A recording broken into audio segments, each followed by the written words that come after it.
Vous avez sans doute remarqué qu'il y a des prix très différents entre les saxophones. Des prix étonnamment bas pour certains saxophones, par exemple sur Amazon, et des prix de plusieurs milliers d'euros pour d'autres. La première chose que vous devez savoir, c'est que ça sert à rien de prendre un saxophone professionnel à plus de 1300 euros. Pourquoi? Bien, tout simplement parce que vous ne sentirez absolument pas la différence. Ensuite, vous avez peut-être vu certaines vidéos sur YouTube qui vous montrent qu'il n'y a presque pas de différence entre un saxophone à 100 euros, 150 ou 200, je sais plus, sur Amazon, et un Yamaha d'études ou même un Selmer, un saxophone Selmer. Alors, je veux pas casser du sucre, mais généralement, la personne qui dit ça a un intérêt à vous vendre le saxophone justement qui est moins cher. Et puis, si vous allez chez un réparateur d'instruments à vent de saxophone, je dis bien réparateur d'instruments à vent de saxophone, pas un généraliste, quelqu'un qui a fait de la location de saxophone et qui est spécialisé, eh bien vous remarquerez qu'ils ne vendent, enfin qu'ils ne louent jamais ces saxophones à 200 euros. Et bien pourquoi? C'est très simple. Parce que d'expérience, ils savent que le saxophone, au bout de quelques années, il n'est plus du tout utilisable. En fait, ces saxophones s'abîment vite.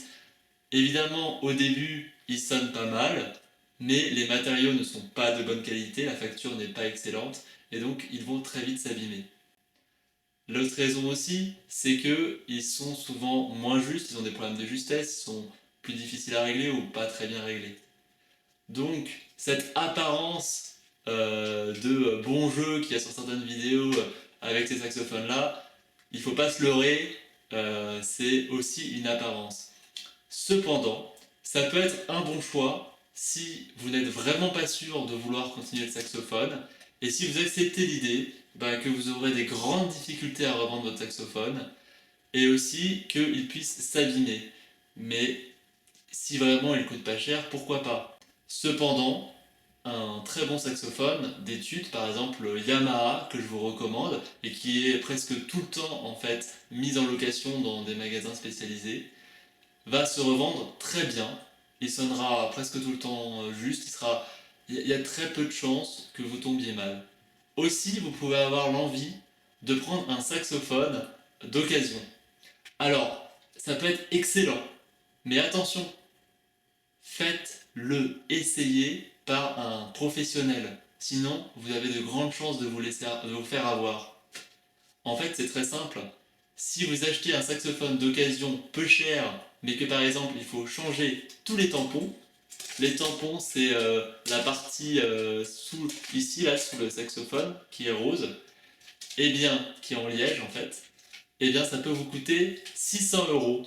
Oui, quand même, le prix d'un saxophone justement.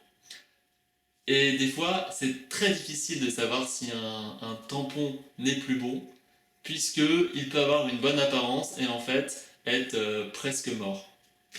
Concernant le choix entre saxophone alto ou saxophone ténor, c'est pas très important. Sachez que quand vous pouvez jouer de l'un, vous pouvez jouer de l'autre, c'est presque la même technique. Si vous voulez être sûr de vous, je vous conseille d'écouter juste des saxophonistes alto et des saxophonistes ténors. Si vraiment dans le son il y a quelque chose qui vous touche plus chez l'un que chez l'autre, eh ben vous pouvez le choisir. De toute façon, l'apprentissage est à peu près le même, donc ça ne changera pas grand chose pour vous.